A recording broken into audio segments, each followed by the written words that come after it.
Mes petits potes, hop hop hop hop hop, on se calme, 2 secondes, écoutez-moi, je vais tout vous expliquer. Bon, si vous voulez descendre en commentaire, m'insulter avant même d'avoir écouté, c'est votre problème, c'est pas grave, ça me fera du référencement. Mais écoutez-moi quand même, je vais tout vous expliquer. Comme pour beaucoup, vous avez vu ma vidéo sur les pronostics, d'ailleurs elle a fait plus de 60 000 vues, merci beaucoup, c'est exceptionnel, mais vous savez que je mets le Maroc dans les grands favoris de la compétition, et d'ailleurs tout le monde le pense, tout le monde le dit, que ce soit les journalistes, les bookmakers qui mettent le Maroc en tête des grands favoris, même devant le champion d'Afrique, donc c'est dire. Mais voilà, du coup, il y a énormément de gens qui ont fait des vidéos sur le Maroc, pourquoi le Maroc est favori, pourquoi le Maroc va gagner la CAN, etc. etc. Et de base, c'était ce que j'avais prévu aussi. Mais du coup, je me suis dit, je vais pas faire comme tout le monde, ça sert à rien de faire une énième vidéo pour dire la même chose. Donc je me suis dit que j'allais aborder ça d'un angle différent et d'essayer de trouver les raisons du pourquoi du comment le Maroc pourrait échouer dans cette future CAN.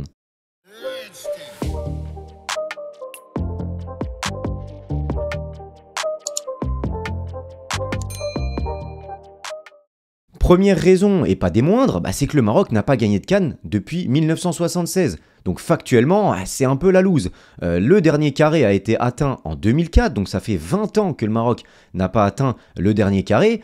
Et forcément, tu as des pays comme ça qui ne gagnent pas forcément très souvent. C'est le cas par exemple en Europe des Pays-Bas, où il y a beau avoir eu des générations exceptionnelles, ils n'ont jamais rien gagné. Pareil pour l'Angleterre, il y a toujours des générations exceptionnelles, mais à part une Coupe du Monde en 66, il n'y a pas grand chose à se mettre sous la dent, voire rien du tout. Donc factuellement, pour le moment, le Maroc ne fait toujours pas partie de ces nations qui ont la recette pour gagner des titres. C'est le cas de l'Égypte par exemple, c'est le cas du Cameroun, de la Côte d'Ivoire, dans une moindre mesure même l'Algérie qui a déjà maintenant 2 trophées, mais le Maroc, malheureusement, factuellement, il n'y en a qu'un et c'était en 1976. Deuxième raison, forcément, c'est que le Maroc va être très attendu et aura beaucoup de pression. En 2019, ils étaient déjà beaucoup attendus, ça a été un échec. En plus de ça, avec cette Coupe du Monde magnifique en 2022, forcément que le Maroc est encore plus attendu. Et répondre aux attentes de tout un peuple et des équipes qui vont t'attendre et avoir la pression et la lumière sur toi, c'est pas toujours facile. On sait qu'en plus de ça, la génération marocaine, même s'il y a des joueurs qui arrivent à maturité, il y a aussi énormément de jeunes joueurs. Ils ont gagné le titre, je crois, les moins de 23 ans. Donc ouais, forcément, il y a une jeune génération. Et forcément que répondre à cette pression, c'est pas évident. Et puis en plus de ça, forcément, quand tu as une génération aussi exceptionnelle, parce que pour moi c'est le meilleur effectif de la CAN, clairement, il n'y a aucun point faible dans cette équipe-là, même le banc est relativement bon, il y a un très bon entraîneur également, et quand tu as lancé ce projet-là avec autant de bons résultats et d'attentes, et que tu sais que là en 2023 tu vas être très très attendu, et qu'en plus tu vas avoir la CAN aussi 2025 chez toi, forcément que tu dois capitaliser là-dessus et que tu dois remporter au moins une CAN, ou alors faire au moins 1 ou 2 finales, mais si tu capitalises pas avec cette génération-là, mais tu vas jamais capitaliser. Et puis donc, par rapport à ça, la transition est toute faite pour la troisième raison, c'est que le Maroc est très attendu et que c'est donc l'équipe à abattre. Forcément, tout le monde aura envie de couper la tête du Maroc, tout le monde aura envie de battre le Maroc, favori de la compétition, même comme on l'a dit, devant le champion en titre qui est le Sénégal. Et puis forcément, quand on dit ça, on est obligé d'évoquer le jeu. Parce que oui, la CAN et la Coupe du Monde, c'est pas la même chose. Le jeu produit à la CAN, l'impact physique, le Maroc très attendu, à mon avis, va faire face à des blocs bas. Mais le Maroc qui joue plutôt en transition, là va devoir faire le jeu et sera très attendu, il y aura peu d'espace, donc ils vont devoir un petit peu se réinventer et trouver des solutions. À la Coupe du Monde, c'était un petit peu plus facile pour eux, ils jouaient face à des équipes qui étaient plus joueuses et qui faisaient le jeu. Le Portugal, l'Espagne, c'est un petit peu plus soyeux, ça met moins d'impact et ça fait le jeu. Toutes les affaires du Maroc qui pouvaient piquer en contre. Donc attention forcément parce que ça va être l'équipe à abattre, un petit peu comme le Paris Saint-Germain en Ligue 1. La transition est toute faite pour la raison suivante, c'est que les équipes maghrébines réussissent très peu en Afrique subsaharienne. Dernièrement, l'Algérie a gagné en Égypte.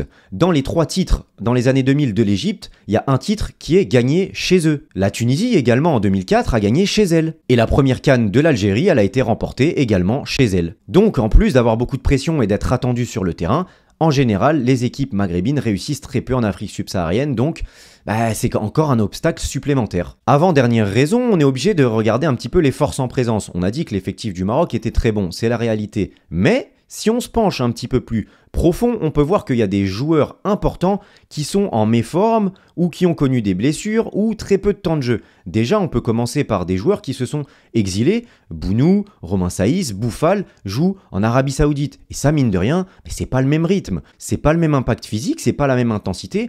Et on l'a dit, cette CAN va être très relevé, il va y avoir un niveau technique et physique très au-dessus par rapport, je pense, aux CAN précédentes, et forcément, quand tu t'es exilé en Arabie Saoudite, pour moi, ça peut être un point faible parce que tu n'es plus habitué à ça. Alors pour Bounou, évidemment, c'est un petit peu différent puisque c'est un gardien de but, mais pour Romain Saïs ou même Sofiane Bouffal qui déjà habituellement a du mal à tenir 1 heure dans un match, forcément que ça peut être compliqué. D'autres cadres n'ont pas forcément beaucoup joué ou ont connu des blessures. C'est le cas de Mazraoui ou de Ziyech par exemple, qui n'ont joué que à peu près, tous les deux si on fait une moyenne, 40% à peu près des minutes qu'ils auraient pu jouer. C'est beaucoup moins pour Ziyech et c'est un petit peu plus pour Mazraoui. Mazraoui qui est aussi blessé depuis le 13 décembre, qui est revenu il me semble. Donc voilà, on ne sait pas trop dans quel état physique ils vont être, ni dans quelle forme ils vont être. Ziyech a été un petit peu plus rassurant quand même avec les derniers matchs de Galatasaray en Ligue des Champions où il a été très bon, même man of the match si je ne me trompe pas. Mais pour Mazraoui, il y a quand même une interrogation. Et puis c'est pareil aussi pour Amrabat à Manchester qui a connu un petit peu des délicatesses, un manque de temps de jeu. Il a même dépanné latéral gauche, donc c'est dire. Puis après, évidemment, il y a des circonstances atténuantes parce que le Manchester d'aujourd'hui, vraiment, qui est bon à Manchester aujourd'hui? Tout le monde qui arrive n'est pas bon, même des joueurs qui sont là depuis longtemps ne sont pas bons. Donc c'est vraiment difficile, évidemment, de lui en tenir rigueur, mais on peut se poser la question aussi. Et puis c'est la même chose pour Unai à Marseille, qui n'a pas beaucoup joué, même si sur ces dernières semaines, depuis l'arrivée de Gattuso, il joue quand même un petit peu plus. Donc forcément qu'on peut se poser la question sur l'état de santé, l'état physique de certains joueurs et leur capacité à pouvoir se sublimer dans les matchs qui vont arriver. Et puis la dernière raison, c'est que si le Maroc termine premier de son groupe et que l'Égypte termine première de son groupe, il y a de fortes chances que les deux se rencontrent en quart de finale de la CAN. Et on sait, l'Égypte, c'est vraiment l'équipe que personne ne veut affronter. C'est l'équipe qui a le plus de trophées dans cette compétition. C'est l'équipe qui a vraiment la recette. C'est un petit peu comme l'Italie en Coupe du Monde ou la Juventus en Serie A. C'est une équipe qui a beau être dominée dans un match, mais elle gagne toujours 1-0. Elle finit toujours par gagner. Et c'est le cas de la Juventus, c'est le cas de l'Italie en Coupe du Monde. Malheureusement, personne n'a envie d'affronter l'Égypte. Maintenant, si elle veut aller au bout de cette compétition, il va falloir passer par là. Voilà les amis, dites-moi en commentaire si vous voyez d'autres raisons d'un possible échec du Maroc. Comme j'ai dit, moi je les vois évidemment favoris et je pense qu'ils vont aller très loin dans cette compétition, au moins en demi-finale, voire en finale, voire remporter le titre. Mais voilà, ça me semblait cool de faire une petite vidéo comme ça, essayer de trouver les raisons d'un possible échec, parce que oui, l'échec est possible, clairement. Donc dites-moi en commentaire ce que vous pensez de ces raisons-là et dites-moi si vous en voyez d'autres. Allez les amis, on se retrouve très vite pour une nouvelle vidéo. D'ici là, portez-vous bien et surtout, n'oubliez pas d'être heureux. Ciao.